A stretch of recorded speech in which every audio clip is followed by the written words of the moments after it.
हाय, नमस्कार. Welcome back to एजेस podcast.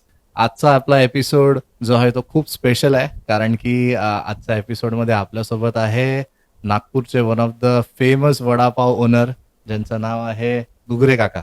आणि मी त्यांना काका याच्यासाठी म्हणतोय कारण की माझे बाबा सुद्धा बॉर्न अँड बॉटम नागपूरचे आहे. त्यांच्या खूप साऱ्या मेमरीज आणि काकांच्या मेमरीज म्हणजे खूप सारे फ्रेंड्स आणि जुन्या आठवणी कॉमन निघाल्या. आणि हे पण बर्डीवर महाजन चाळीत राहायचे. माझे वडिलांचा पण पूर्ण लहानपण बर्डीवरतीच गेला.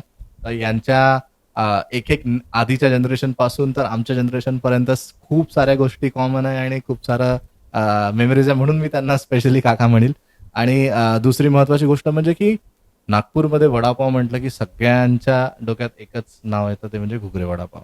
जेव्हा की वडापाव तर फेमस आहे, बट त्यांचं जे नाव फेमस आहे किंवा त्यांचं जे मेन युएसपी आहे ती काही दुसरीच होती. त्यांनी चालू केलं कुठल्या दुसऱ्या पदार्थापासून, ते होत गेलं आणि आताच्या जी आपली जनरेशन आहे त्याच्यामध्ये आहे वडापाव हा सगळ्यात फेमस आहे. तर आपण आज त्यांच्याकडनं खूप साऱ्या जुन्या गोष्टी याच्यावरती लक्ष देऊ आणि त्यांना पण विचारू की तुम्ही कसं या सगळ्या गोष्टी चालू केल्या, हिस्ट्री काय आहे याची. तर सगळ्यात पहिले तर नमस्कार काका, धन्यवाद तुम्ही आले. नमस्कार नमस्कार. जय श्रीराम. जय श्रीराम. आणि आजच्या पॉडकास्टमध्ये आपण नुसतं गप्पाच करू, कारण की मी पण खूप एक्साइटेड आहे. आणि मला पण बाबांकडनं कळलं की खूप तुमचे कॉमन फ्रेंड्स निघाले आणि मी पण खूप एक्साइटेड आहे की त्या एरा मधल्या गोष्टी जाणून घ्यायला. आपल्या युथला पण त्या त्या काळातल्या गोष्टी माहिती नव्हत्या, तर त्या आता तुमच्याकडनं मला कळतील. तर मला पहिले हे सांगाल की हे वडापाव कसं म्हणजे आलं, की आता आमच्या जनरेशनला तर हेच माहिती आहे की डायरेक्ट वडापावपासून सुरू झाला. बरोबर. बट जेव्हा तुम्ही स्टोरी सांगितली तर ते काही नव्हतं. तर मला तुम्ही पहिले एक सांगाल की हे कसं सुरू झालं. बिलकुल. नमस्कार मंडळी. नमस्कार. तुम्हाला मी थोडीशी पार्श्वभूमी सांगतो. बिलकुल. आमच्या घुगरे सातारी पेढेचे दुकानचे जे अर्धवयू आहे हम्म. ते म्हणजे माझे वडील स्वाती जनार्दन दिनकर घुगरे. महाजनचाळीमध्ये त्यांना जनुभाऊ घुगरे हम्म. आणि मार्केटमध्ये जनुभाऊ घुगरे. पण महाजनचाळ वासी जे होते, आमची 65 कुटुंब होती. 65 कुटुंब. बाप. तर तिथे त्यांना फक्त अप्पा घुगरे म्हणायचे. अच्छा. आता त्या जमान्यातली गोष्ट वेगळी होती की घरातले लोक सगळे जे म्हणतील तेच बाकीचे लोक म्हणणार. बरोबर. तर साधारण एक 76 वर्षांपूर्वी सीताबर्डीमध्ये महाजन चाळीमध्ये, ज्याला आता महाजन चाळ म्हणून कोणी ओळखत नाही, त्याला आता महाजन मार्केट म्हणतात. महाजन मार्केट. तर तिथे अगदी सुरुवातीलाच लेले ज्वेलर्सचं दुकान होतं. आता त्यांचं गोकुळपेठमध्ये आहे. कॉफी हाऊस चौकात आहे. खूप मोठं झालं. खूप मोठं झालं नातू त्यांचा आता. आता. तर त्यांचं घर आणि दुकान हे दोन्ही कॉमन होते. बरोबर. भिंतीला लागून 3 फक्त अलमाऱ्या, त्या अलमाऱ्यांना सरकवायचे दरवाजे आणि एक छोटासा असा टिनाचा डब्यासारखा आपलं एक, की ज्याच्यामध्ये काटा, त्याच्यानंतर ते आपलं तूप, बरोबर, श्रीखंड वगैरे हे सगळं असायचं. अशी ती आमच्या वडिलांनी सुरुवात केली. आता गमतीचा भाग काय आहे की दुकानची सुरुवात केली, पण विशेष म्हणजे कुठलाही पूर्वानुभव नाही किंवा किमान आवश्यक असलेलं जे द्रव्य बळ असतं, पाठबळ असतं, द्रव्याचं पाठबळच लागतं. बरोबर. तर ते नसताना देखील केवळ प्रबळ इच्छाशक्ती आणि आमची आई त्यांचं दुसरं स्फूर्तीस्थान होती. हो ना. तर विमलते आहे, तर भाऊ माझे सगळे इतर ह्या सगळ्या लोकांनी म्हणजे त्यांच्या साथीनी आमच्या आप्पांनी जे इवलेसं रोपटं लावलं त्याचा आता वटवृक्ष झालेला तुम्ही पाहताय. बिलकुल बिलकुल.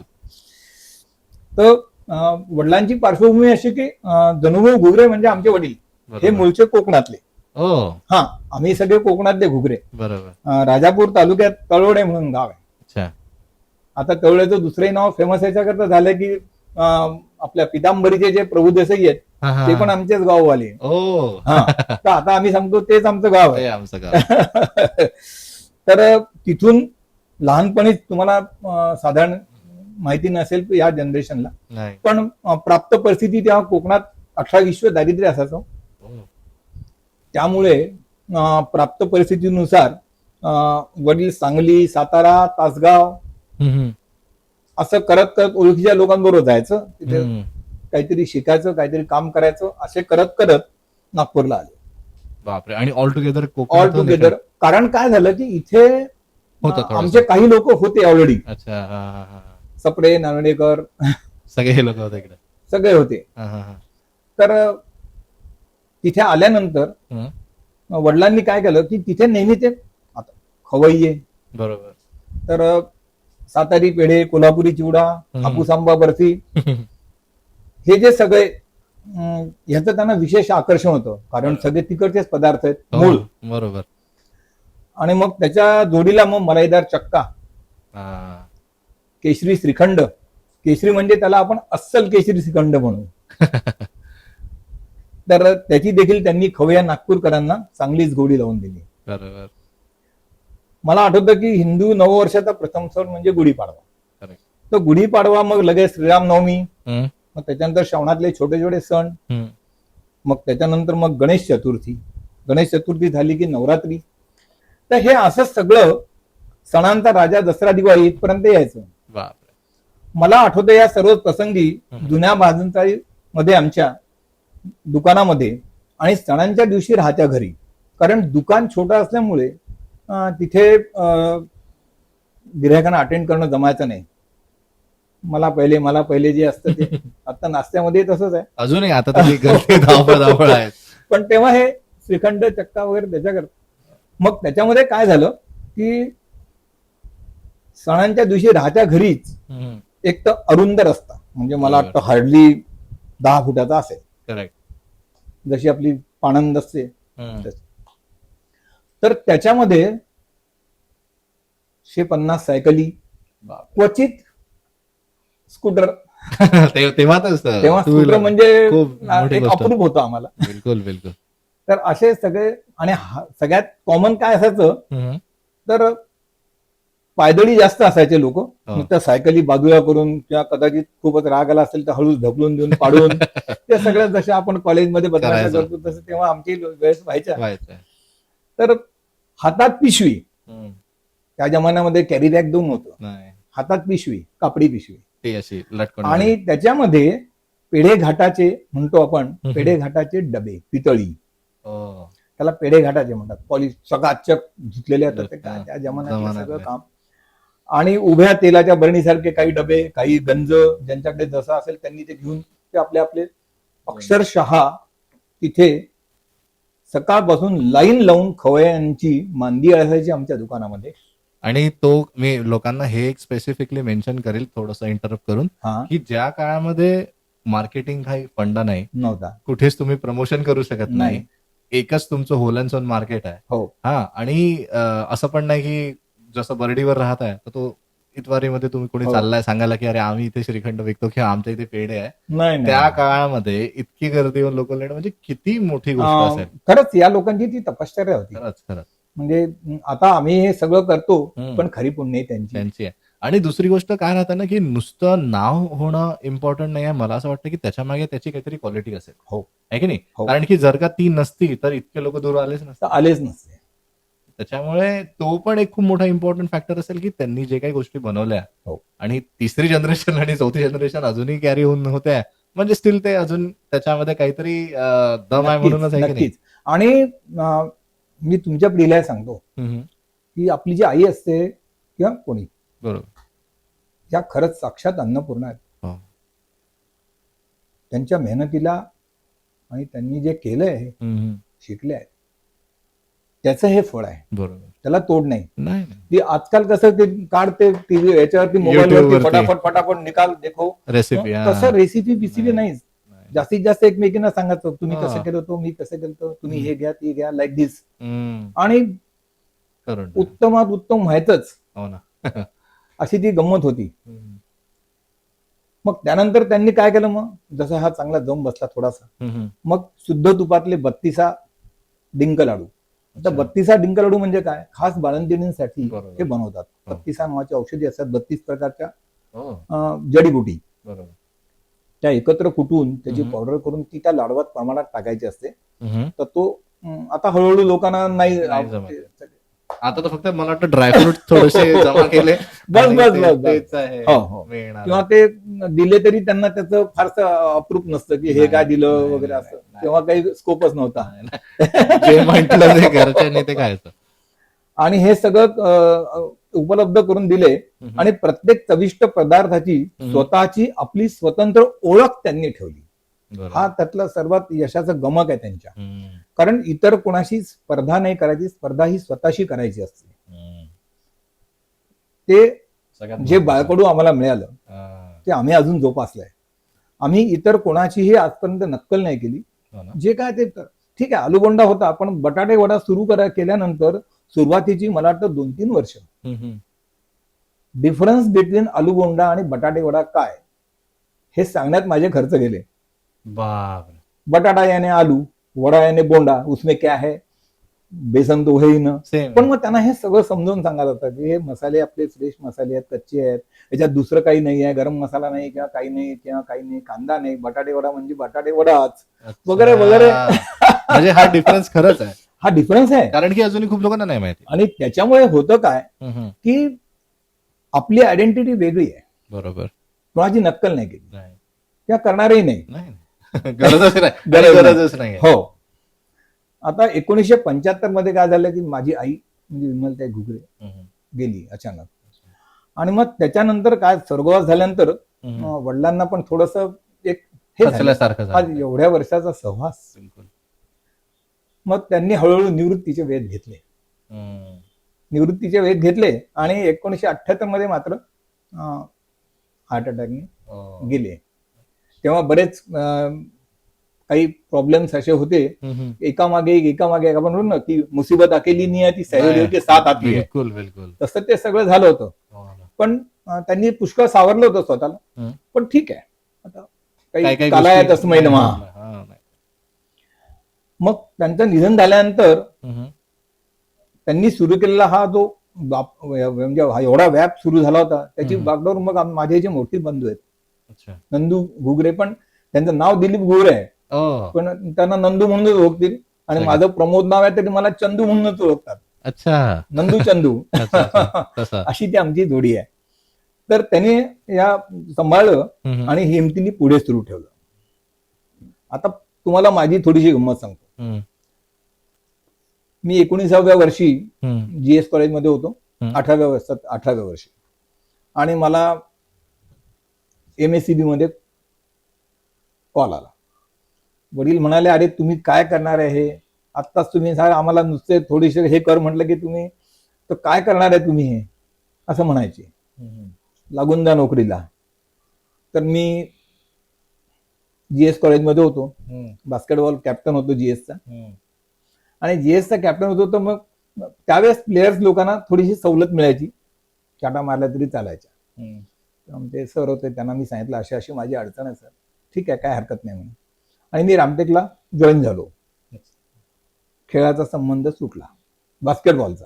ओ. म्हणजे त्यावेळेस चांगले हे होते हम्म.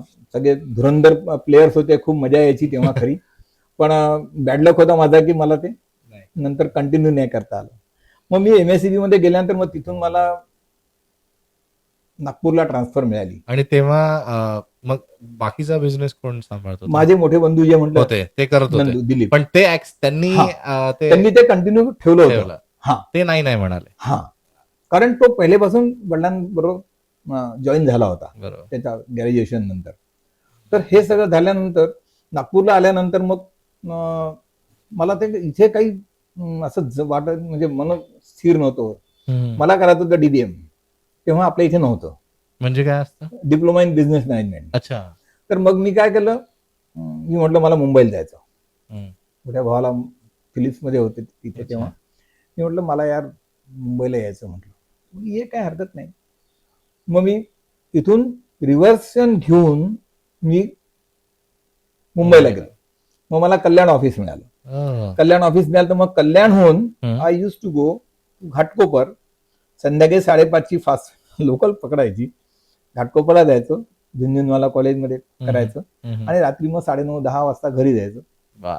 असं ते सगळा मजेदार प्रवास होता. आणि मी झालो DBM. झाल्यानंतर काय झालं की फॉर्च्युनेटली मला गल्फमध्ये जायचा चान्स होता, ओ अबुधाबीला. बापरे. आणि माझ्या आवडतं काम होतं ते. मी म्हणलं चला हे बाबूगिरी नको आता, म्हणून मग मी काय केलं की ऍक्सेप्ट केला, रिझाईन केलं आणि अबुधाबीला गेलो. तिथे गल्फ इलेक्ट्रॉनिक्स कंपनी म्हणून आहे, मल्टीनॅशनल. तर त्याच्यामध्ये मग मला चांगला जॉब मिळाला, इन्व्हेंटरी कंट्रोल इन्चार्ज म्हणून. आणि मग मी तिथे स्थिर झालो. पण ते नशिबात काहीतरी वेगळंच होतं. खेळण्यामध्ये जे लागलं होतं पायाला, तर मला क्रॅम्प्सचा त्रास सुरू झाला गुडघ्यामध्ये आणि पायामध्ये. मग मी इकडे जेव्हा सुट्टीवरती आलो होतो, तो डॉक्टर सतीश काळ्यांकडे गेलो. तेव्हा ते म्हणे यार हा माझा हे नाहीये, तू एक काम कर म्हणे, तू डॉक्टर विनय गोवर्धनांकडे जा. दोघेही बाप लोक, दोघेही आमच्या ओळखीचे सगळे, तो भागच नव्हता काही. मग मी विनय गोवर्धनांकडे गेलो. ते म्हणे यार आपल्याला ऑपरेशन करावं लागेल म्हणे, क्लॉट्स आहेत म्हणे, ते मार लागल्याचे, ते काढावे लागतील. ठीक आहे, काढले आणि पुन्हा मग गेलो. गेल्यानंतर 4-6 महिने ठीक राहिलो, नंतर त्रास डबल झाला. म्हणून मग मी डॉक्टरांना पुन्हा लेटर लिहिलं की असं असं झालंय. तेव्हा हे मोबाईल काही नव्हते. मी त्यांना म्हटलं की बा असं असं आहे. ते म्हणे यार तू येऊन जा, आता ही टेंडन्सी झाली. रिझाईन केलं आणि आलो. आल्यानंतर मी मुंबईमध्ये पाहिल्यानंतर मला असं लक्षात आलं की साला आता आपण काही इथे सेटल नाही होत. म्हणून मग मी विचार केला आता आपण चलो नागपूर. मग मी नागपूरला आल्यानंतर मोठे भाऊ म्हणाले मला, अरे तू आता आपण आपली वाढवू, आता तू ये. तेव्हा कितपत होतं म्हणजे? तेव्हा आमचं हे आता जे पंजाब नॅशनल बँकेच्या समोरचं जे दुकान आहे ना, हे होतं सिंगल, एकच सिंगल, आणि मोठे भाऊ सांभाळतात. मोठे भाऊ. तर हे सगळं झाल्यानंतर मग म्हटलं ठीक आहे, म्हणून मग मी जॉईन झालो. मग मी काय केलं, प्रतापनगरला त्यावेळेस रिंग रोडचं काम सुरू होतं, बेसिक झालं होतं, जस्ट बिट्टी बिट्टी पडली होती. तिथे मला जागा पाहिली मी आणि घेतली आणि मग घुगरे यांचे सातारी पेढे आणि नित्योपयोगी वस्तू भांडार नावाचं दुकान टाकून दिलं. म्हणजे आमचे सगळे प्लस डेली आपले फूड्सचे जे बिस्किट हे ते सगळं वगैरे ते सगळं ऑल चालू करून दिलं. बढिया रिस्पॉन्स मिळाला मला. मग त्याच्यामध्ये काय झालं की नागपूरमध्ये तेव्हा मग आमच्या महाजन चाळीचं तेव्हा सगळं हे सुरू होतं, नवीन करण्याचं सगळं, ते पाडापाडी बनवणं नवीन. तर पहिल्यांदा झाली होती युको बँक, PNB, वरती DCVL, आणि त्यामुळे आम्ही मागे आलो होतो तर तसेच राहिलो आम्ही. आणि मग जिथे आता 1991 मध्ये काय झालं की अपना बाजार सुरू झाला, बाजूलाच अपना बाजार सुरू झाला. तर त्याच्या बाजूला आमचा फक्त माल बनायचा, छोटीशी जागा दिली होती आम्हाला महाजनांनी, तिथे माल बनायचा. आता माल बनायचा तर मी तिथे सकाळी जायचो, माल बनताना मला बघायचं, लोकांना ते उघडं दिसायचं आणि वास यायचा ना, म्हणजे सुगंध, क्या बन रहा है असं त्यांनी सुरू केलं. तर मी म्हटलं यार एवढे जर सगळेजण इथे येतात आहेत आणि यांना ही एक रिक्वायरमेंट आहे, तर why can I not start some refreshment. आणि हा पॉइंट माझ्या डोक्यात आल्यानंतर मग झालं काय, माल बनवायचा आमचा कारखाना होता तिथे. मग मी गर्दी बघितली आणि नाश्त्याची मागणी म्हटल्यानंतर मी विचार केल्यानंतर मला लक्षात आलं, मी असाच विचार केला काय करायचं, नाश्ता म्हणजे काय करायचं. मला लक्षात आलं माझे जुने मुंबईतले दिवस. प्लॅटफॉर्म नंबर 2 वर उभा आहे, अनाउन्समेंट झाली, 15 मिनिट लेट आ रही है, 20 मिनिट लेट आ रही है, क्षमस्व वगैरे त्यांची. तर मग लगेच तिथे दादऱ्याच्या खाली उभं असायचो आम्ही, ठराविक डबे, ठराविक मित्र, ते एकमेकांना तिथे घुसणं. तर मग तिथे वडापाव आला होता भैया, मग त्याच्याकडनं एक सिंगल वडापाव घ्यायचा. अरे गाडी आली, तसाच घेतला, पळाले डब्यामध्ये. तर म्हटलं आपण इथे वडापाव तर नाहीच आहे नागपुरात, मग जर आपण वडापाव सुरू केला तर. मग मी हा जो माझा विचार होता तो मी आमच्या सर्व बंधूंच्या पुढे ठेवला. हे बघा काय असतं, आपल्याकडे ही जी एक संस्कृती आहे, जॉईंट फॅमिली, आणि त्या संस्कृतीमध्ये आपल्याला जे काय शिकवलंय बाळकडू आहे, आपण ते असं आत्ताच्या सारखं एकदम पटकन तुमको क्या करना है, मैं करूंगा कुछ भी, हे नसतं. तर त्यामुळे मग मी सगळ्या आमच्या वडील बंधूंशी विचार विमर्श केला आणि मग वडापाव सुरू करण्याची मुहूर्त वेळ फेब्रुवारीमध्ये चालू करू दे. करून दिली. हम्म, हम्म, आणि घुगरे नाश्ता पॉइंट मध्ये सगळ्यात तुम्हाला आता सांगायचं म्हणजे माझं प्रतापनगरचं दुकान हम्म, सुरू केलं तेव्हापासून हम्म, प्लस घुगरे नाश्ता पॉइंट. हम्म, माझी पत्नी हम्म, Prachi, she is BSc LLB first class. बापरे. तर तिला मी म्हटलं बाई तू प्रॅक्टिस कर.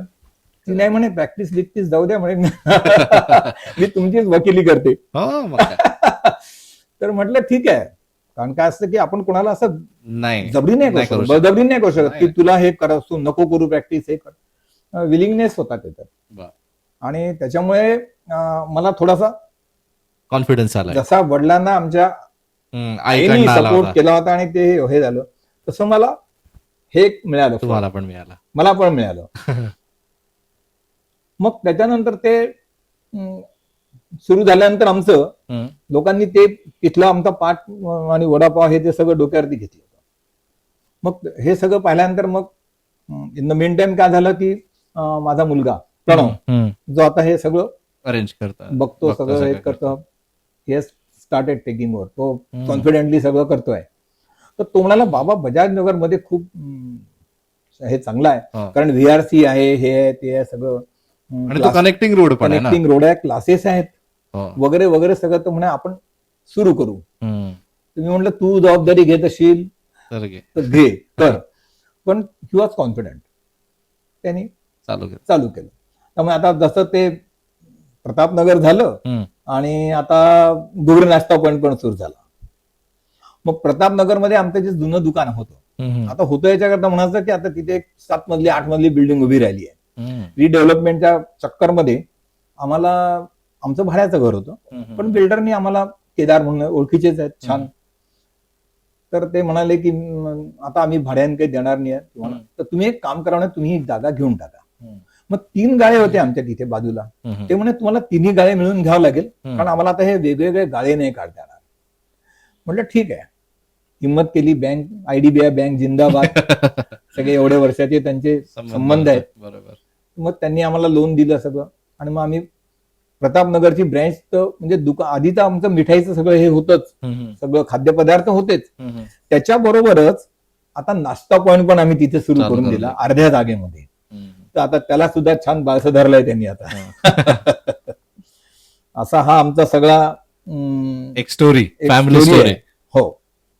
आणि तुम्हाला दुसरं सांगायचं म्हणजे सातारी पेढे, मलाईचा चक्का, हम्म. अस्सल केशरी श्रीखंड, हम्म, यासोबतच माझ्या आप्पांनी हम्म. जगप्रसिद्ध नागपुरी स्पेशल संत्रा बर्फी पण सुरू केली हो. नंतर, ऍडिशन, अच्छा. जसं वाढत त्याचं हे वाढलं तशी.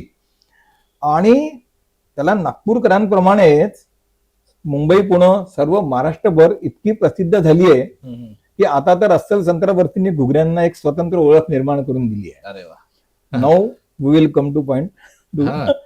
असा हा सगळा प्रवास आहे. प्रवास आहे. नाही, आणि कारण काय असतं ना की कुठला पण बिझनेस चालू होतो किंवा कुठली पण एखादी गोष्ट चालू होते, त्याच्या मागे एक स्टोरी असते. हो. आणि त्या स्टोरीला, ती स्टोरी लोकांना माहित नसतं. लोक फक्त त्याच्या मागचं सक्सेस बघतात, हार्डशिप बघत नाही की ती सुरू कशी झाली, केली कशी.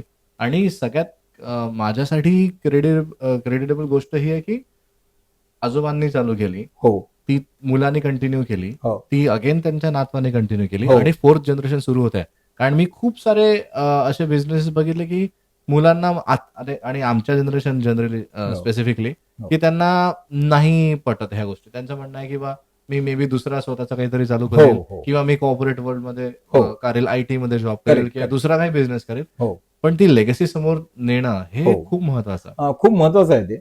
आणि मला दुसरे असं वाटतं की मराठी मुलांनी, तुम्ही छान शिकले आहे, सगळ्या तुमचं सर्कल छान मोठं आहे, तर तुम्ही हे व्यवसायामध्येच उतरलं पाहिजे. खूप इम्पॉर्टंट आणि गोष्ट. जसं हे आपण इतर लोकांना फक्त नावं ठेवतो बरोबर. की उनका ऐसा है, उनका वैसा आहे. अरे पण आज ते लोक पहा, त्यांनी किती बरं, पुन्हा त्यांचं काय असं आपसातच सगळ्या व्यवस्थित एकमेकांना सपोर्ट करतील, Correct. त्यांच्याचकडनं हे घेतील, त्यांना हम्म. वरती आणतील, सगळं एकमेकांना फॅसिलिटीज एक्सटेंड करतील. हे चित्र दिसायला पाहिजे आपल्याला. महाराष्ट्रीयन लोकांनी हे महाराष्ट्रीयन करायला लोकांनी हे पाहिजे. ठरवायला पाहिजे, करायला पाहिजे. आणि मग हे झाल्यानंतर तुम्हाला लक्षात येईल की तुमची एक मजबूत साखळी तयार झाली आहे. नाही करा. आणि मजबूत साखळी तोडणं इतकी सोपी गोष्ट नाही, नसते. तुम्ही जर का मी तुम्हाला सांगेन लास्ट पॉडकास्ट मला झाला जो हा. रसिका सोबत हा, हा. त्या श्रीखंडवाला त्यांचा, हा. तिला पण मी हाच प्रश्न विचारला की लोक जनरली ना म्हणतात की म्हणजे अगेन रिपीट होईल बट हे खूप इम्पॉर्टंट फॅक्ट आहे की महाराष्ट्रीयन लोकांना बिझनेस नाही करता येत किंवा मराठी लोक बिझनेस नाही करू शकत. ती म्हणे मला पण हे प्रॉब्लेम फेस झाले, मे बी तुम्हालाही असं लोकांनी म्हटलं असेल. पण जसं तुम्ही हे म्हटलं आता की आमच्या जनरेशननी हे कुठेतरी एक कोणीतरी स्टँड आउट करून या गोष्टीवरती लक्ष द्यायला पाहिजे की लक्ष असं द्यायला काही पाहिजे. नाहीये. मी तुम्हाला सांगतो, माझ्याकडे मराठी मुलं येतात, हम्म. 10 ते 5 जॉब आहे का. ते असं नाही म्हणत की मला एक स्वतंत्र हे सुरू करायचं आहे किंवा मी काय करू शकतो वगैरे. अनफॉर्च्युनेटली हो. म्हणजे हे दुर्दैव आहे नाही खरं. मराठी माणसाचं की तुम्हाला मदत करायला तयार आहेत, पण तुमची इच्छा नाही. इच्छा नाही. म्हणजे इच्छाशक्ती जर नसेल ना तर नाही. बळजबरी. उद्या मला सांगा, नाही. तुम्ही एखादं मी एक तुम्हाला रेडीमेड तुमच्या बाबांनी समजा सांगितलं, चल मी पैसे देतो, हे कर, सुरू कर. नाही त्याच्यात जर रसच नसेल, नाही, नाही, करायची नाही. इच्छा नसेल तर ते काय फायद्याचं. आणि दुसरी गोष्ट ही पण आहे ना की जसं आता माझ्या घरी माझे आजोबाई जॉब करत होते, वडील पण जॉब करत होते, हो. तर ऑब्व्हियस हे की मी ते बघत आलो आहे की माझ्या घरी फक्त हीच एक चेन आहे, ही जॉब हो, करायचा. हो, हो. पण याच्यात जर का एखाद्याने कुठेतरी असं करून दाखवलं की तुम्ही एक एक्झाम्पल सेट करा की नाही असं काही नाही, मी पण करू शकतो, बिझनेस करू शकतो, नक्कीच. तर माझ्यामुळे म्हणजे मी माझं एक्झाम्पल नाही देत, पण माझ्यामुळे जर का 4 लोक इन्स्पायर होऊ शकत असतील तर तुम्ही असं इन्स्पायर करा. तुला एक गंमत सांगतो. मी लहान होतो, 6-7 वर्षाचा, आणि तेव्हा घरातल्या प्रत्येकाला कंपल्सरी कामं असायचीच. पेढे, हो. तर एक 3-4 थाळे पेढे माझ्या नावाने, सगळ्यात लहान म्हणून मी करायचे. प्रचंड कंटाळा. आणि मग काय व्हायचं की मित्र बाहेर बसलेले असायचे, खेळायला खेळायला चल वाले.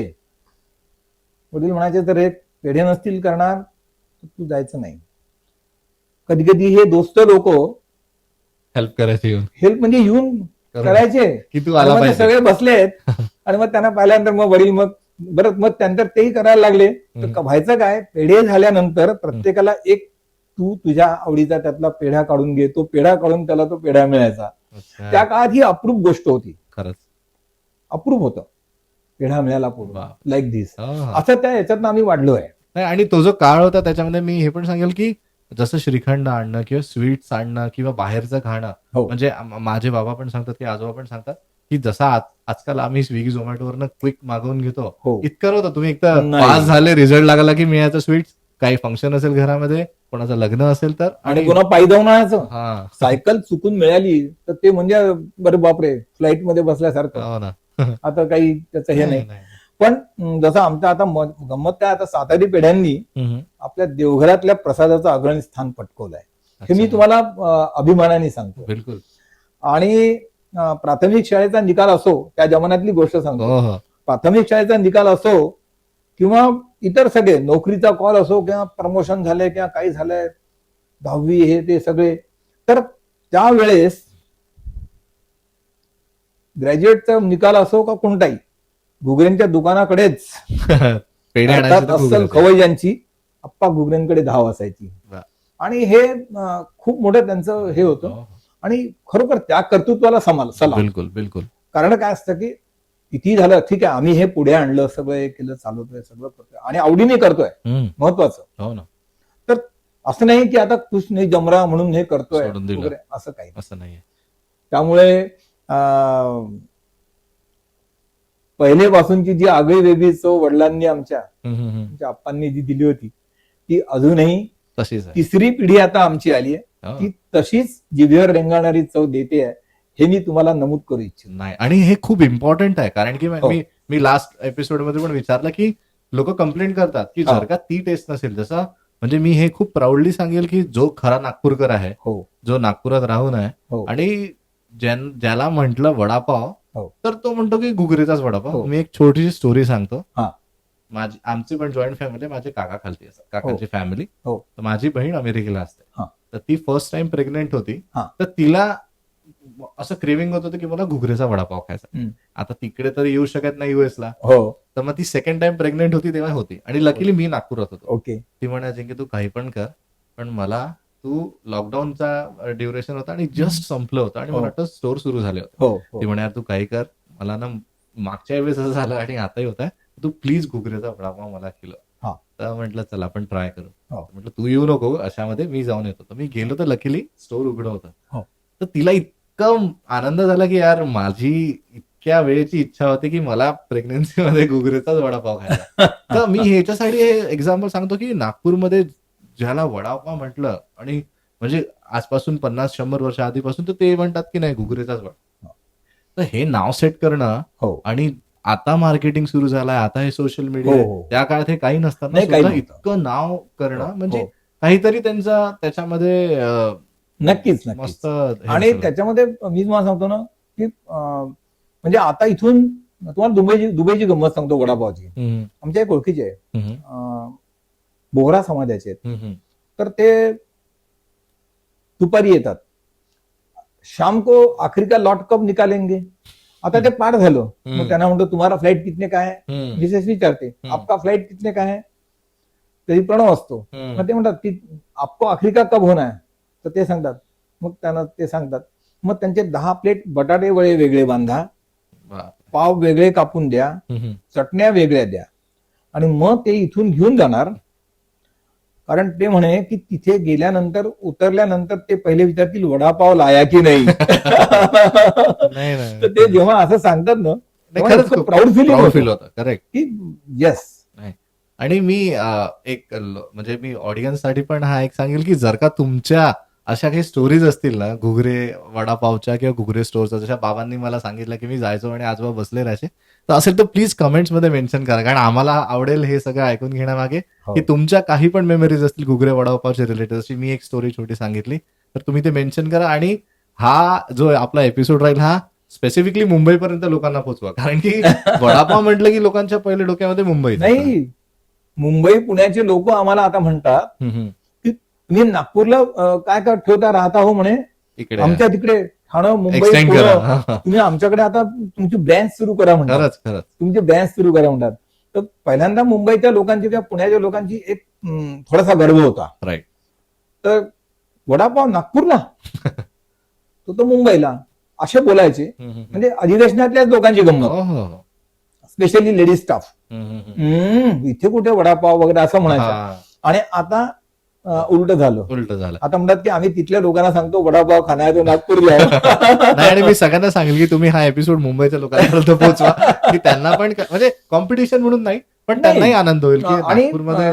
ते बरं काय असतं की तसं घरच्या लोकांनी कौतुक केलं ना तर माणसाला त्याचं थोडस अप्रूप नसतं. बरोबर.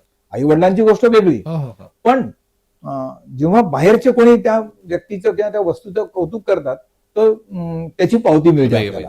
हा. त्याची पावती मिळते. तसं मुंबई पुण्याचे लोक जेव्हा म्हणतात आमच्या इथे पण असा मिळत नाही, मग तेव्हा आपण म्हणतो की यस, आपण यांचं कडनं फक्त ते वस्तू इथे कशी चालते ते घेतलेलं आहे, पण त्यांची नक्कल नाही नाही करू शकत. कारण तिकडचा वडा आणि आपल्या इकडचा वडा याच्यामध्ये जमीन आसमानाचा फरक आहे टेस्ट मध्ये. तू पहा ते पावाला नुसतं असं थोडं कापतात, त्याच्यात तो वडा टाकतात आणि ती चटणी थोडीशी टाकतात. ती अशी चटणी अशी भुरभुर Dry अर्धवट चटणी. तळलेली मिरची. हो. इथे आपण काय केलंय, लोकांना संकोच वाटू नये म्हणून चटणीच्या बॉटल्स आम्ही बाहेर लावून ठेवून दिल्या आहेत की त्यांनी आपल्या मनाने घ्यावं, खाव. आता रेट बद्दल वगैरे लोक आता काय आहे, उडदा माझी काळे गोरे, काही लोक असतात उधर तो इतना है इधर तो उतना है. मग आजकाल गंमत दुसरी अशी व्हायला लागली आहे की कस्टमरच एकमेकांना सांगतात क्या बात कर रहे, मग खाया है वहां का, क्या बात कर रहे, असं एकमेकांना म्हणतात. क्वालिटी. क्वालिटी तो रेट तो देना ही है, हमको कुछ नहीं. पाव आमच्याकरता याच्याने देखील देते, आमच्याकरता वेगळा बनवतात. आता अजून काय आपल्याला पाहिजे की त्यांनाही लक्षात आलं की आपला अशा ठिकाणी चाललाय की जे वेल एस्टॅब्लिश्ड आहे, वेल एस्टॅब्लिश्ड आहे. आणि लोक म्हणतात इतक्या वर्षाचे संबंध आहे. मुंबई पुण्याचे लोक म्हणतात आमच्याकडे पण हा पाव मिळत नाही. आता स्लाइट आपल्या इकडचा थोडासा गोडसर पाव असतो. तर मी विचार केला हे लोक आपल्याला आमच्या इकडच्यासारखा पाव नाही, आमच्या इकडच्यासारखा पाव नाहीये हे म्हणतात, तर याचं टेक्निकल रिझन काय असेल. म्हणून मग मी जेव्हा याच्यात शिरलो खोलात, ज्या लोकांबरोबर बेकरीवाल्यांबरोबर चर्चा करून, ते म्हणे भैया बात ऐसी आहे की त्यांच्या तिकडचं हवामान वेगळं आहे, दमट हवामान आहे. आणि आपल्या इकडचं जे हवामान आहे ड्राय आहे थोडं. त्याच्यामध्ये समजा थोडस जरी आपण आंबट हे कमी झालं त्याच्यामध्ये जे आपण जे ते हे करतो Fermentation, हा. तर तो पाव चांगला नाही लागणार, खराब लागेल. आणि म्हणून आपल्या इकडचा हवामानामुळे तो थोडासा साखर थोडी त्याच्यात म्हणजे जास्त गोडसरपणा थोडा जास्त जास्ती ठेवावा लागतो, मग तो नॉर्मलला येतो. अच्छा. 2 दिवसानंतर 3 दिवसानंतर खैर आपल्याकडे तो संध्याकाळी नंतर कोणी आले तर तर ती एक आमच्याकडे एक प्रेमळ तक्रार असते किंवा हा. आमच्याबद्दल तक्रार असते, संपून पण गेला. कभी हम देर से आए तो हमको मिलता ही नाही. पण त्याच्या मागची भूमिका आमची अशी आहे की कितीही बनवून ठेवा आणि देत राहा, मग ते केव्हाही वापरा, कसंही करा, नाही. हे आमच्या चौकटीत बसत नाही. नाही. म्हणजे वडिलांनी घालून दिलेली जी चौकट आहे त्या चौकटीच्या बाहेरच आहे. मग अशा परिस्थितीमध्ये कुठेतरी आम्हाला मर्यादा आहेत. नाही, तर बरोबर आहे. आमच्या प्रेमळ ग्राहकांची अशी तक्रार असते, पण त्यांना आमचं हे समजून घ्यावं लागेल थोड्याशा गोष्टी, थोडस आम्हाला आणि हे विनंती आहे आमची. त्यांच्यासाठी आहे, आणि आणि त्यांच्यासाठी आमची त्यांना विनंती आहे बिलकुल. की त्यांनी एकदम असं म्हणजे हे बघा काय असतं, माणूस येतो मूड मध्ये आणि त्याला समजा नाही म्हणजे हिरमोड होतो. Correct. मग अशा परिस्थितीमध्ये त्यांच्याकडनं ही जी रिॲक्शन होते ही रास्त आहे, हा, साहजिक आहे. पण त्याच्याकरता आमच्या ज्या मर्यादा आहेत हा. त्या आम्ही उल्लंघन नाही करू शकत. नाही नाही, बिलकुल. हा आमचा एक बेसिकली जो हे आहे, फक्त लोकांच्या तक्रारी करता जागा ते. बाकी जास्तीत जास्त प्रयत्न आपला चालला असतो की त्याच्यातला अजून सुधारणा, अजून काही देणं, हे करणं ते करणं. इतरही सर्व आता जसं आमचा साबुदाणा वडा आहे, वडापाव नंतर साबुदाणा वडा सुरू झाला, पालक वडा, समोसा, कचोरी. कचोरी सगळीकडची तुम्ही खा ना, पण तुम्हाला तुमचं वेगळेपण इतरांना दिसलं पाहिजे की नाही हे असं. त्याच्यामध्ये वरवर माल मसाला टाकून ती बनवून देणं ही खरी त्याची हे नाहीच आहे ना नाही. परीक्षा. मी एक प्रश्न विचारेल काका, बोल. की जसं वडापाव तिकडला फेमस आहे, इकडला तिकडला, हो. तर ऑब्व्हियसली रेसिपी वेगळी आहे, पण मग तुम्ही असं काय म्हणजे काय रिसर्च केला की वडापाव बनवायचा? तर तो पावचं तर तुम्ही स्टोरी सांगितली, पण जो हो. मेन वडा आहे म्हणजे पूर्ण खेळ त्याचा आणि चटणी, हो, तर मग ही तुम्ही कुठून इन्व्हेंट केली? कारण तुमचं तर सगळं स्वीट्सच्या सगळं होतं. पण टू बी व्हेरी फ्रँक, आपल्याकडे थोडस जे एक येतो गुण आई वडिलांचा, तर तसा तो लहानपणापासून मला आवड आहे खाद्यपदार्थांची अच्छा. बनवण्याची. आई जेव्हा करत असायची तेव्हा केअरफुली वॉच करा. म्हणजे साधी झाली फोडणीची पोळी असू द्या ना, फोडणीचा भात असो का, पोहे असो का, काही असो, ते तसे व्हायला पाहिजे. तेव्हा आज बरोबर नाही झाले तेव्हा म्हणायचो, मग ते बरोबर नाही झाले म्हणजे काय, अरे तिला घाई होती किंवा अजून काही नसेल किंवा काही कमी पडलं असेल. पण इथे तसं नाही चालत. नाही कंप्लेंट करतील लोक. कारण थोडस काय असतं की we are paying for it. हा एक फॅक्टर असतो. त्याच्याकरता प्रत्येक गोष्ट पहिल्यांदा जेव्हा केली त्याची फायनल टेस्ट केली आम्ही, किती त्याच्याकरता दिवस रात्र गेले असतील त्याची काही हे नाही, पण मजा यायची खूप. आणि ती केल्यानंतर आमचं सगळ्यात पहिलं हे काय आहे की प्रत्येक वस्तू त्याच्यातली जी टाकतोय आपण ती मोजून मापूनच घ्यायची. अंदाजे आपण याच्यात पाहतो ना, कॅटरिंग मध्ये वगैरे जातो तर ते तू महाराज जे हाताने दणादण टाकतात, मसाले टाकतात, ठीक आहे, त्यांना सवय असते, तो भाग वेगळा आहे. पण आज ह्या इथे केलेला पदार्थ तिथे गेल्यानंतर तसाच मिळेल अशा भाग गॅरंटी नाही, इथे तसं नाही चालत ना. तर म्हणून ह्या सगळ्या गोष्टींचं बंधन पाळतो आम्ही. बटाटे सुद्धा आम्हाला जे हवेत तेच बटाटे आम्हाला पाहिजे, दुसरे बटाटे आम्ही घेणार नाही. इतर बटाट्यांपेक्षा त्याची किंमत कितीतरी जास्ती आहे हे मी मेन्शन करतो. पण आम्ही असं नाही म्हटलं की परवडत नाही, गाणा आलू तो आलू आहे असं नाही म्हणत. लोक म्हणतात तसं नाहीये ते, कारण तो बटाटा शिजण्यावरती आहे सगळं. त्याच्या प्रत्येक गोष्ट छोट्या छोट्या गोष्टी. म्हणजे हा होल अँड सोल रिसर्च तुम्ही केला पहिले, आणि मग त्याच्यानंतर तो इन्व्हेंट झाला. आणि मी अजून एक लोकांना हे सांगेल की मोस्ट ऑफ द ठिकाणी वडापाव हे ड्रायच असतात. एक तर ती आतमध्ये चटणी असते, एक वेगळी मिरची आणि वडा. आपल्या इकडे चटणी असल्यामुळे काय होतं ना की तो कोरडा नाही वाटत. चटणीची तुला गंमत सांगतो, मी सुरुवातीला तीच चटणी द्यायचो, लसूण चटणी आपली खोबऱ्याची. आता आपल्याकडे काही प्रांत किंवा तिथले जे लोक आहे, नागपूरची राजधानी होती जुन्या मध्य प्रदेशची, तर त्याच्यामध्ये लोकांना काय आहे, रस्सेदार तर्रीदार किंवा असं सुकं खायची सवय नाही आहे. मग ते सुकं खायची सवय नाही आहे तर ते अटकता है गाणी आ रहा है असं म्हणायचे. तर काय करता येईल याच्यामध्ये आपल्याला, म्हणून मग मी पुन्हा विचार केला, आयडिया करू आता एक हम्म. ओली करून पाहू. अच्छा. म्हणून मग ती चटणी आम्ही इन्व्हेंट केली नंतर. केली. त्याच्यामध्ये मग त्याचं सगळे पूर्ण सेट करायला लागलं पूर्ण. बरं आजची चटणी उद्या थोडी चालणार आहे, नाही. नाहीच. लसूण चटणी कशी 2 दिवस खा, झाली 4 दिवस खा, किती दिवस खा तुम्ही त्या टाका, काही फरक नाही पडत. त्यामुळे तेही सगळे एक बंधन आहे.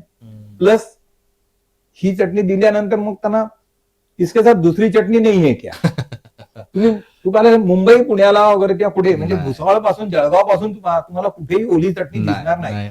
आजकाल ते आता काही की करतात. वडापाव वाले ही चटणी टाक, हिरवी टाक, ते टाक, असं पूर्ण बनवून ते नाही, पण सँडविच टाकतो, जो करून मेन देतात. वडापाव आहे तो ड्रायच असतो. ड्राय असतो. पण मग शेवटी न्यायला त्यांनी मग हम्म. आम्ही चिंचेची चटणी पण चालू केली. त्याच्या बरोबर देणं सुरू केलं की जी आता याच्या बरोबर मग त्यांना ती त्याच्यात टाकून दिली वगैरे की मग त्यांना हा ये अब बढिया लग रहा है. आणि आता आमच्या जनरेशनला असं झालंय ना की ते नाही मिळाली तर मग वडापाव खायची इच्छा नाही होत. गिरायक काय म्हणतात, हम्म. बोल चटणी के लिए तो आते हैं हम. एक्झॅक्टली. हा डायलॉग मारतात. नाही म्हणजे मी म्हणून मिळेल की आम्ही पण जातो तर आम्ही हेच एक्सपेक्ट करून जातो की नाही चटणी असेल हो हो तरच मजा आहे, नाही तर Correct, ड्राय correct. वडापाव तर मग काय. करेक्ट. म्हणजे म्हणजे ती पिंपानीच बनते. हो ना. बापरे. कारण खवय्ये लोक आहे आपल्या इथले. लागतं. बरं आपल्याला त्याच्यात आनंद आहे ना. हो, हो. आज जेव्हा खात असतात लहान लहान मुलं माझ्याकडे हम्म. 1.5 वर्षाचे 2 वर्षाचे एक एक प्लेट वडापाव खाऊन जातात आणि पाहत असतो त्यांच्याकडे आणि ते इतके सुंदर एन्जॉय करतात. हम्म. आईबापांचंच अनुकरण करत असतात तर त्यांच्याकडे पाहून मग ते तसं खाणं. फक्त मग त्यांना ती थोडी ते सांगतात जरा वो लाल चटणी थोडा कम कमी लागावा. टाकायचं. आता कम लागावा म्हणून ऐकलं की हे म्हणतात की मी पण आता तिखट खातो. बापरे. आता काय बोलाल त्यांना. नाही, अशी ती सगळी गंमत. मजा येते, गंमत दिवसभर चालत असते. नाही, पण असं एकंदरीत आमचं हा एक आहे. नाही पण खूपच छान वाटलं मला. मी खूप म्हणजे प्रिपेअर्ड होतो गोष्टीसाठी आणि मला ना म्हणजे तुम्हाला क्वेश्चन्स विचारण्यापेक्षा मला स्टोरी ऐकण्यामध्ये जास्त इंटरेस्ट होता या पॉडकास्टमध्ये. कारण की बाकी तर जसं तुम्ही तुमचा म्हणजे तुमचा जो पूर्ण इतिहास सांगितला हो, की कसं हो, सुरू झालं हो. हे तर एक इन्स्पिरेशनल आहेच. पण सगळ्यात महत्वाचं हे असतं की कुठला आपण बिझनेस टिकवून ठेवणं आणि एकच जनरेशननी न टिकवता हो. 4 चौथ्या तिसऱ्या चौथ्या जनरेशन पर्यंत आणणं आणि होपफुली प्रणवचे पण नेक्स्ट हो, जनरेशन ते कॅरी हो, ऑन करतील आहे. करते. आणि होपफुली असं होऊ शकेल की मे बी अजून नेक्स्ट जनरेशन पुढे मुंबईपर्यंत पण जाईल. तर ही सगळ्यात इम्पॉर्टंट गोष्ट आहे. आणि मेसेज जो जातो याच्यातनं तो हाच आहे की तुम्ही आपला फॅमिली बिझनेस सोडू नका, अगदी. बिझनेस करायला घाबरू करायला नका. घाबरू नका. हा. आणि काय असतं डेडिकेशन पाहिजे. हम्म. म्हणजे मित्र आले मी चाललो आज नाही, मी जरा नाही. उधर जा रहा वगैरे हे याच्यात तुम्हाला नाही. विसरावं लागतं. नाही. तुमची जी मॉरल रिस्पॉन्सिबिलिटी आहे पहिली, तो तुमचा बिझनेस. प्रोटोकॉल हा मेंटेन केलाच पाहिजे. नाही म्हणजे नाही. नाही. आणि हा पण एक आहे ना की कुठे ना कुठे ना आपल्या लोकांना थोडीशी लाज वाटते लाज की वाटते. अरे तू काय म्हणजे जर का मी आज उद्या म्हटलं घरी की आई मी उद्यापासून समोसा किंवा हो. भेळ किंवा पोह्याचं हो. दुकान स्टार्ट करतो, हो तर पहिले क्वेश्चन हा येतो की लोक काय म्हणतील, मग की लोक काय म्हणतील की तू इतकं इथला- शिकला, हो. फॉरेनला शिकून आला आणि इथे काय समोसे विकतो. पण तुला दुसरी गंमत सांगतो की माझ्याकडे जेव्हा मी हे सुरू केलं हम्म, तर एकच कारागीर यायचा. हम्म, तो पण मेहरबानी 7 ते 10 यायचा. हम्म, मग 7 ते 10 मध्ये समोसा, कचोरी, हम्म, पालक वडा आणि बटाटे वड्याचा मसाला हम्म, हे करून तो निघून जायचा. हम्म. त्याच्यानंतर आपण जसं चालक मालक म्हणतो ना तसं होताच आहे. तसं ऑल इन वन मी होतो. बापरे. मग नंतर मग एक हो, थोडंसं वाढल्यानंतर एक माणूस आला. आपण करू शकतो नाही, तेवढं. असं एक एक एक एक एक एक आमचं हे कुटुंब. आणि सर्वात महत्वाचं मी सांगतो की आपल्या बरोबर काम करणारे आपले जे कामगार आहेत त्यांना कामगार नाही म्हणायचं, सहकारी म्हणायचं. हम्म. आणि त्यांना असं एक घरच्या म्हणजे आपल्या कुटुंबातल्या घटक सारखं त्यांना वागवावं नाही, लागतं. खूप इम्पॉर्टंट गोष्ट आहे. त्याच्याशिवाय आपल्याला हा रिझल्ट नाही मिळत. नाही, बरोबर आहे. आपण काय म्हणतो की आईची टेस्ट नाही मिळत.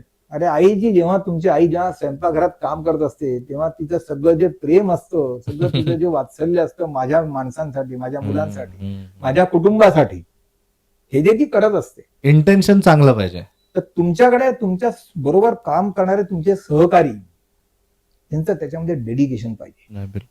म्हणजे आपण काय म्हणतो तुम्ही सगळे नाही म्हणत मी, हम्म, हो, पण मोस्टली सर्व्हिस मध्ये डेडिकेट काय असतं माहितीये का, और त्या साला मिळणे वाला आहे, पाट्याच तर टाकायच्या आहेत. बिलकुल. ह्या पाट्या तुम्हाला धंद्यात नाही टाकतायत. तुम्हाला धंद्यात पाट्या नाही टाकतायत. हम्म. हा सर्वात महत्वाचा भाग महत्वाचं आहे. आहे. कारण तुम्ही पाट्या टाकताय तरी स्वतः करता टाकताय हम्म. आणि त्या टाकल्या नाही तर तुमचं त्याच्यावर पोट आहे. बरोबर. ज्या दिवशी तुम्हाला असं वाटेल की माझ्या पोटावर हात आहे आता, हम्म. त्या दिवशी तुमचं पोट हळूहळू हळूहळू कमी होत जाईल. हम्म. तुम्हाला आपण काय म्हणतो की स्वर्ग खूप छान आहे. मग लोक म्हणायचे कोणी पाहिला स्वर्ग, त्याच्याकरता स्वर्गात जायला पाहिजे. हम्म. तसं हे आहे की तुम्हाला जेव्हा वाटतंय ना हे चांगलं आहे, हम्म. तर हे चांगलं आहे तर का आहे, कसं केलं, कसं होतं, कुठून सुरू झाला. कुठून सुरू झालं, कसं झालं, किंवा अजूनही त्याच्यामागे काय तपश्चर्या आहे, हम्म.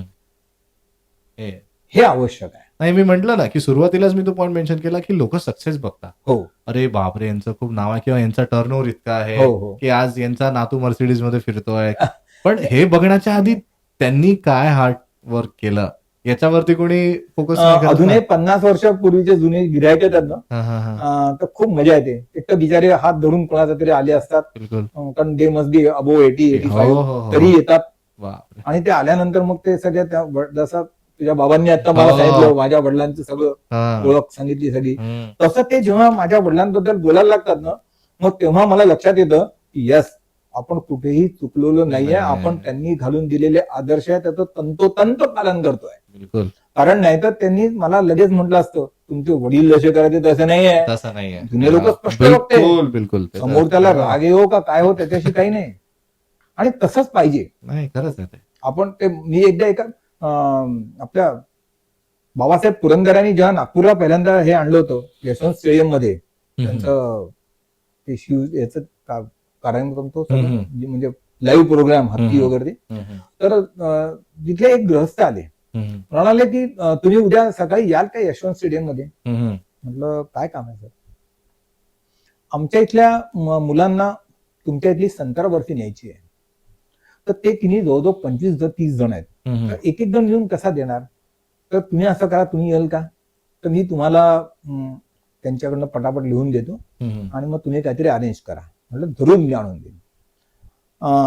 त्या मुलांनी एका, म्हणजे आजकालच्या मुलांना एक मजा पहा, आपण मुंबई पुण्याच्या मुलांना माणसांना नाव ठेवतो, व्यवस्थितपणा पहा. मोत्यासारखं अक्षर त्याच्या डायरीत होतं, त्यांनी लिहून आणलं होतं, या काकू करता हे, या काकू करता इतकं, हे ते सगळं लिहून आणलं होतं, टोटल मार्क होता. तर त्या दिवशीचा सुविचार त्या मुलांनी असा लिहिला होता वरती, मनातलं बोलून टाका पण टाकून बोलू नका. आता होतं काय, मनातलं बोलतो आपण ते स्पष्ट असतो, त्याचा अर्थ समोरच्यानी मी टाकून बोललो असा नाही होत. बरोबर. लोक अदरवाईज घेतात, त्यांना वाटतं की अरे यार वो ऐसे बोलते ऐसा बोल, असं नाहीये. तुम्ही विचारताना असं म्हणाल ना की गरम आहे ना, काय तलगा नाही आहे ना, मराठीत मी तुम्हाला खावा घाण नाहीये ना. मग आता आपल्या तोंडावर कितीतरी उत्तर येतात त्यांना ते द्यायची, आपण पण इन्सल्ट करू शकतो, पण त्यांना असं सांगावं लागतं ते आमच्याकडे नाही मिळत, असं सांगावं लागतं, तुम्हाला दुसरीकडे जावं लागेल असं म्हणतो. तर गिरायकांनी पण थोडंसं कोऑपरेट केलं पाहिजे. नाही, बरोबर, कोऑपरेट केलं पाहिजे. तर एखाद्या वेळेस तुम्ही नवीन आहे तर गोष्ट वेगळी आहे, पण तुम्ही म्हणता मी वर्षानुवर्ष येतोय आणि मला तर कधी असं झालं नाही, पण तरी विचारलं, तर मग तिथे कुठेतरी ते खटकतं की अरे आपण खूपच प्रामाणिक राहून राहिलोय. कलियुगामध्ये इतके प्रामाणिक राहायला पाहिजे. आणि मग ते म्हणजे मग असं झालं की मग शेवटी भारत पाकिस्तानचं सिंदूर झालं, पण ते सिंदूर आम्हाला नाही करता येत ना. नाही नाही, आणि तुम्ही बिझनेस मध्ये आहे ना, तर तुम्हाला गोड बोलून बोलूनच राहावं लागतं. त्या समजून घालतो आम्ही, सांगतो जितकं शक्य आहे तेवढं सगळं समजून सांगतो. आणि होतं काय की जसं आता मी थोडा कमी बसतो, कारण आता कारखान्याची जागा आता थोडी दुसरीकडे झाली आहे, तिथे सगळा मिठा माल बनतो. तर त्या पेढ्याच्या मशीनची पण गंमत आहे. वडील असं म्हणायचे तुला हा कंटाळा जो आहे ना, तो मोठे भाऊ काय करायचे ते पेढे करायचे, मला सांगायचे तू फक्त ठप्पे मार. तर मला पकडलं एकदा, तर मग म्हणायचे अरे तू असं आहे तसं, ते सगळं झालं. आणि चुकून नाहीच तुम्हाला नोकऱ्या मिळाल्या सगळ्यांना, तर तुम्ही हाच धंदा करायचा आहे, आणि तेव्हा तुमचं नशीब असेल. हा 4th क्लास माणसाचं व्हिजन बघ, त्यावेळेस नक्की पेढ्याचं मशीन जर आलं असेल तर तू पेढ्याचं मशीन घे आणि कर ना, नुसता उभा राहा बाजूला. बापरे. त्या जिद्दीवरती कोल्हापूरला जाऊन पेढ्याचं मशीन इंट्रोड्यूस झालं, तर पुण्यात काही ठराविक लोकांकडे होतं, तेव्हा मी गेलो आणि पेढ्याचं मशीन आणलं. त्या पेढ्याचं मशीनचं लेटेस्ट व्हर्जन पण मला मिळालं. बापरे. आता काय होत आहे की मला जो हवा तो साईज मी फीड करायचा. एका तासाला 40 किलो. बा खाली फक्त थाळे ठेवून द्यायचे ट्रेज, त्याच्यात ते पेढे पडतात. ठप्पे मारायचे. ठप्पे मारायला तर आवडत होतं, पण आता माझ्या पोरी आहे.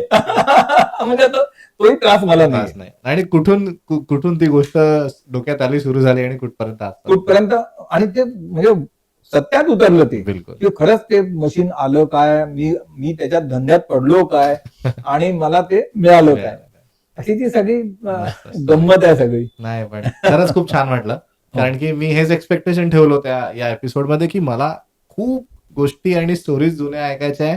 कारण की मला असा कधी चान्स मिळाला नाही की मी कधी जाईल असं आणि कोणाशी बोलेल. बट या माध्यमातून पॉडकास्टमुळे काय होतं की खूप लोकांशी भेटायला मिळतं, त्यांच्या इन्स्पिरेशन स्टोरी. आणि हो. प्रत्येक मी मेक शुअर करतो की प्रत्येक एपिसोडमधनं मला पण आणि ऑडियन्सला पण काहीतरी एक असा इन्स्पिरेशनल मेसेज गेला पाहिजे की त्यांना पण असं वाटलं पाहिजे की आम्ही जे काही बघतोय हे वर्थ इट आहे, की याच्यातनं आम्हाला पण. आणि लोकांना मी जसं सक्सेसच्या मागच्या मेहनतीच्या पण स्टोरीज कळतात, तर ते पण एक खूप इम्पॉर्टंट आहे.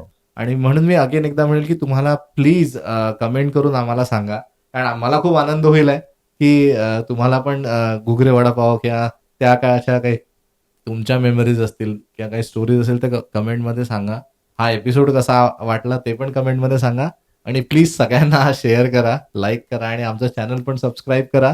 कारण की मी पण मेहनत करेल की अजून अशा खूप साऱ्या स्टोरीज नागपूरचे आणि नागपूरच्या बाहेरचे पण असे जितके पण लोक पर्यंत पोहोचण्याचा प्रयत्न करता येईल तो मी करेल. आणि तुमच्यापर्यंत असे खूप साऱ्या नवीन एपिसोड्स घेऊन येईल. तर अशा प्रकारे आपण एंड करण्याच्या आधी जसं मी सांगितलं की मी म्युझिशियन आहे, तर मी एक गाणं तुमच्यासाठी आज मीच तुमच्यासाठी एक गाणं परफॉर्म करेल वा वा, त्या क्या बात काळाचं. आहे. तर आपण ते करू. बिलकुल. तर जसं मी तुम्हाला म्हटलं का की आज मी तुमच्यासाठी एक गाणं कव्हर करेल किशोर कुमारचं. कारण की जुन्या गाण्यांपैकी, कारण मला खूप नाही माहिती ते एक मला आणि मला सुद्धा फक्त जुन्या गाड्यांचीच आवड आहे. आवडेल ना. होपफुली तुम्हाला आवडेल. हो.